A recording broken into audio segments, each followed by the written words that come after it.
Shalom, selamat pagi saudara yang terkasih. Selamat datang kembali dalam program Renungan Pagi Spiritual Life. Perenungan kita pagi ini akan terambil dari kitab Kejadian pasal 4 ayat 1-8. Ini adalah perikop tentang Kain dan Habel, dan hari ini adalah renungan bagian pertama. Demikian firman Tuhan. Manusia itu bersetubuh dengan Hawa istrinya, perempuan itu mengandung lalu melahirkan Kain. Dan ia berkata, aku telah mendapat seorang laki-laki dengan pertolongan Tuhan. Kemudian ia melahirkan Habel, adik Kain. Habel menjadi gembala kambing domba, sedangkan Kain menjadi petani. Beberapa waktu kemudian Kain mempersembahkan sebagian hasil dari tanah itu kepada Tuhan sebagai korban persembahan. Habel juga mempersembahkan sebagian dari anak sulung kambing dombanya dengan lemaknya. Tuhan mengindahkan Habel dan kurban persembahannya itu, tetapi Kain dan kurban persembahannya tidak diindahkannya. Lalu hati Kain menjadi sangat panas dan wajahnya muram. Firman Tuhan kepada Kain, mengapa hatimu panas dan wajahmu muram? Bukankah wajahmu akan berseri-seri jika engkau berbuat baik? Namun jika engkau tidak berbuat baik, dosa sudah mengintai di depan pintu. Hasratnya tertuju kepadamu, tetapi engkau harus berkuasa atasnya. Kata Kain kepada Habel adiknya, mari kita pergi ke padang. Ketika mereka ada di padang, tiba-tiba Kain menyerang Habel adiknya dan membunuhnya. Saudara yang terkasih, setelah Allah mengusir Adam dan Hawa dari Taman Eden, maka di perikop yang kita baca baru saja diceritakan bahwa Adam dan Hawa memiliki keturunan.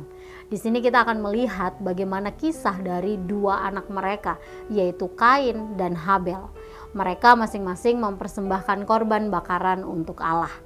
Kain mempersembahkan sebagian dari hasil tanah dan Habel mempersembahkan anak sulung kambing dombanya.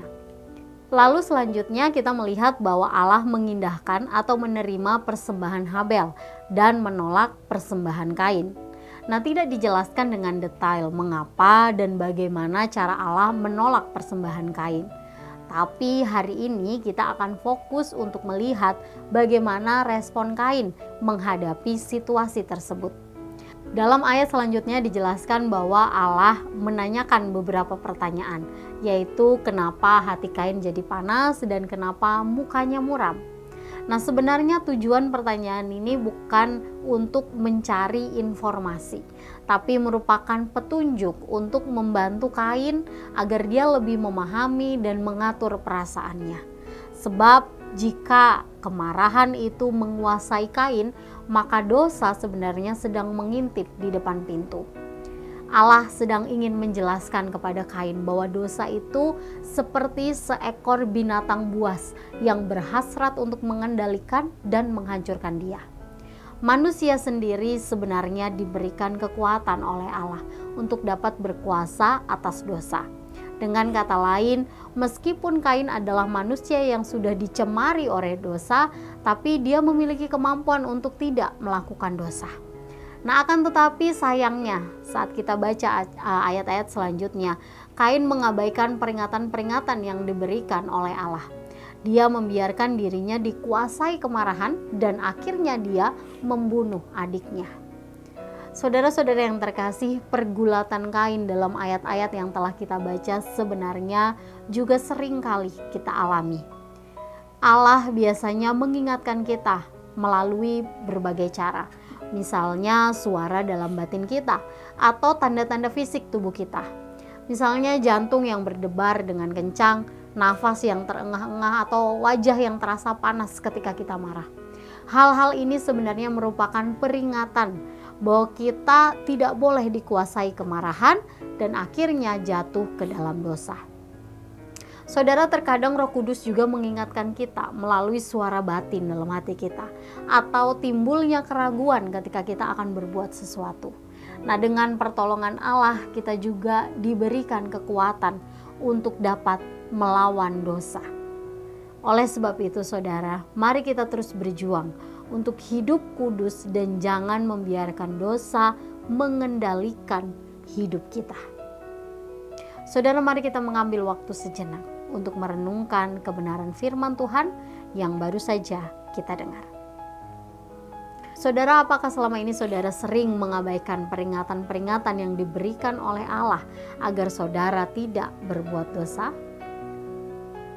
Jika ia, mari datang kepada Allah dan meminta anugerahnya, sehingga saudara menjadi peka dan juga taat terhadap peringatan-peringatan yang diberikan oleh Allah. Dan mari meminta bimbingan dan juga pertolongan dari Roh Kudus, supaya saudara mampu hidup kudus sesuai dengan kehendak Allah.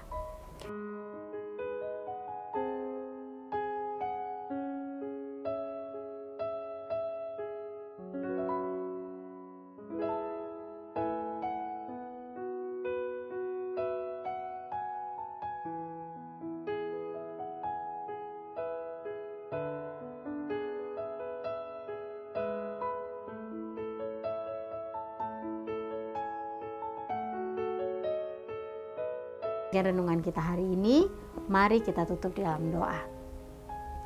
Ya Tuhan Allah kami mengucap syukur untuk kasih Tuhan dalam kehidupan kami. Terima kasih Tuhan jika hari ini Tuhan izinkan kami untuk menjalani satu hari yang baru.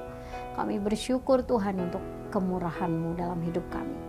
Tuhan, kami juga bersyukur untuk kebenaran firman Tuhan yang sudah kami renungkan pagi hari ini. Terima kasih Tuhan, jika sampai saat ini Tuhan mengasihi kami dengan cara memberikan peringatan-peringatan, entah itu lewat suara batin kami atau lewat tanda-tanda dari tubuh kami, supaya kami tidak berbuat dosa. Tuhan, ajar kami untuk lebih peka, untuk taat terhadap peringatan-peringatan yang Tuhan berikan kepada kami, sehingga apapun yang kami lakukan dalam sepanjang langkah kehidupan kami tetap mampu hidup kudus sesuai dengan kehendak-Mu Tuhan. Berikan kami kekuatan, berikan kami kemampuan Tuhan untuk bisa hidup taat sesuai dengan kehendak. Kami serahkan hidup kami seluruhnya ke dalam tangan kuasa-Mu Tuhan. Hanya dalam nama-Mu kami berdoa dan mengucap syukur. Haleluya. Amin. Demikian renungan kita pagi hari ini. Selamat pagi, selamat beraktivitas. Tuhan Yesus memberkati.